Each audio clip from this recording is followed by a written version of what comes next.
చెప్పండి, ఇప్పుడు ఇంకో వారంలో ఉన్నాయి కదా ఎలక్షన్స్, కూటమి గెలిచిద్ది అంటారా లేకపోతే ఈ జగన్మోహన్ రెడ్డి గారు ప్రభుత్వం ఏర్పాటు చేస్తాను అనుకుంటున్నారా? జగన్ గారే మళ్ళీ గెలుస్తారనేసి మేము అందరం అనుకుంటున్నాం సార్.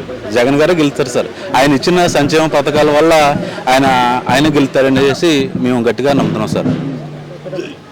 జగన్ ఇచ్చిన సంక్షేమ పథకాలు అవి వాటి గుండా సోమరిపోతులు అవుతున్నారు అని చెప్పేసి అంటున్నాడు కదా చంద్రబాబు నాయుడు సార్. అదే సోమరిపోతులు ఇచ్చారంటున్నారు కదా, అదే పథకాలు మళ్ళీ ఆళ్ళిస్తా అన్నారు కదండి. అప్పుడు సోమరిపోతులు ఎవరండి? ఇంకా ఈయన నవరత్నాలు సూపర్ 6 అన్నారండి, డబుల్ ఇస్తా అన్నాడండి. ఇప్పుడు అవండి అప్పుడు అవుతారండి. ఇప్పుడు ఇలా సోమరిపోతులు అయిన వాళ్ళు రేపు పొద్దున ఇంకా డబుల్ ఇస్తున్నారు కదా, అప్పుడు సోమరిపోతులు ఎవరన్నారు? సోమరిపోతులు అంటే ఇచ్చిన సోమరిపోతులు ఎవరండి? వీళ్ళు ఇచ్చిన డబ్బులతో బ్రతికారు లేబరు. ఏంటంటే కష్టానికి ఏంటంటే కొంచెం సాయం అంతే తప్ప దానివల్ల సోమరిపోతులు అయిపోతారు అన్నది తప్పండి. అది ఆ మాట అయితే తప్పండి. ఆర్థికంగా ఉన్న వాళ్ళు సాయం చేస్తాం. ఇప్పుడు మీ ఇంట్లో వాళ్ళ పిల్లలు ఎంతమంది ఉన్నా కానీ మీ పిల్లలు మొత్తాన్ని కోటీశ్వరులు చేస్తా అన్నాడు చంద్రబాబు నాయుడు. అరే మేమే చేయలేకపోయాం సార్, వాళ్ళు అక్కడ చేస్తారు సార్. వాళ్ళు ఎక్కడో ఉంటారు. వాళ్ళు నోటి మాట వరకునే మేమేం మా పురోకలు మా పిల్లలు మేమే అభివృద్ధి చేసుకోవాలి తప్ప వాళ్ళు ఎవరో వచ్చి చేయాలంటే చేయరు సార్. అమ్మకు 15 ఏళ్ళు చొప్పున ఇస్తాను, మొత్తం ఎంతమంది ఉన్న పిల్లలకి అంత డబ్బు వచ్చితే కోటీసులు అయిపోతారు అంటున్నాడు. మరి అంతకు ముందున్న సార్ అంతకు ముందు ఎందుకు ఇవ్వలేదండి?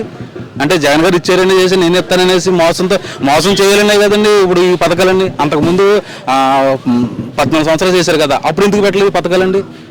ఈ నడతం వల్ల వాళ్ళకి కళ్ళు తెరిచాయండి చంద్రబాబు నాయుడుకి అండి. కళ్ళు తెరతం వల్ల ఎలా నేను ఇస్తానని చేసి అంతకుముందు ఇచ్చిన పథకాలు ఎన్ని ఇచ్చారో చెప్పమనండి ముందు ఒకసారి. ఆయన ఇచ్చిన పథకాలు ముందు ఉంటే పథకాలు ఇచ్చారు కదా, ఆ పథకాలు ఏ రకంగా ఇచ్చారో చెప్పనండి. ఆయన ఇచ్చిన పథకాల్లో ఒక పథకం అయినా సరే అమలు అయిందండి? ఏదైనా కొంతవరకునే మాట వేరు పని వేరు మాట. ఇప్పుడు గతంలో బాబు వస్తే జాబ్ అన్నాడు, లేకపోతే నిరుద్యోగ అన్నాడు. ఇప్పుడు మళ్ళీ బాబు వస్తే మీ జాబ్ వచ్చిందని మళ్ళీ అన్నాడు. ఇప్పుడు మేనిఫెస్టో పెట్టాడు కదా.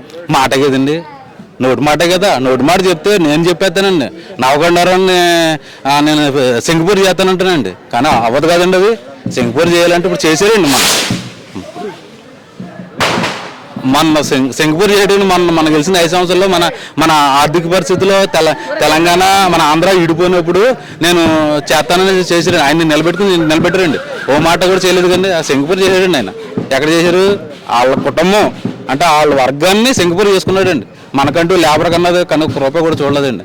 ఏంటంటే కేవలం జగన్ గారి వల్లే మనకు సంక్షేమ పథకాలు అందేయండి. ఆ పథకాలను కాపీ చేసి ఈరోజు నేను ఇస్తానని ముందుకు వచ్చాడండి. అంతకుముందు చేసినప్పుడు ఒక్క పథకం కూడా ఇవ్వలేదు కదండి.